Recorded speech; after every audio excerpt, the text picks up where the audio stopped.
સુરતમાં માથાભારે અને અસામયિક તત્વો વારંવાર આમ જનતાને નિશાન બનાવી હેરાન પરેશાન કરી રહ્યા છે। ત્યારે સુરતના સચિન વિસ્તારમાં આવેલ શૂઝની દુકાનમાં ઘૂસી માથાભારે ઈસમ દ્વારા દુકાન માલિક પર તલવારથી જીવલેણ હુમલો કરવામાં આવ્યો હતો, જેથી હુમલામાં ગંભીર રીતે ઘાયલ થયેલા દુકાન માલિકને સારવાર અર્થે ખાનગી હોસ્પિટલે ખસેડાયો હતો।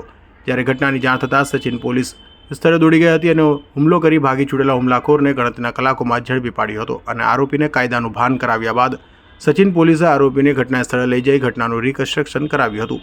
ત્યાં આ એક ખરીદાર આવ્યા હતા અને અહીંયા વેપારી સાથે માથાકૂટ થયેલા હતા। તો એ બાબતે ઉશ્કેરાઈ જઈને અને ઘરે જઈ પછી પોતાના ગાડી લઈ અહીંયા આવી અને વેપારી અને એના દીકરા ઉપર તલવાર વડે હુમલો કરેલો હતો।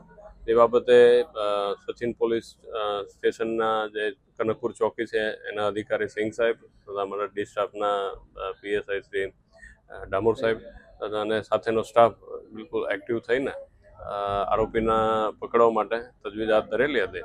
આરોપી જે તે સમયે નાસી ભાગી ચૂક્યો હતો, પરંતુ મહેનત કરતા એને પકડી પાડેલ હતા અને આજરોજ જે બનાવ બન્યો હતો એ સ્થળ ઉપર એના રિકન્સ્ટ્રક્શન પંચનામાના કામે હાલ અત્યારે અમે સ્થળ ઉપર છીએ।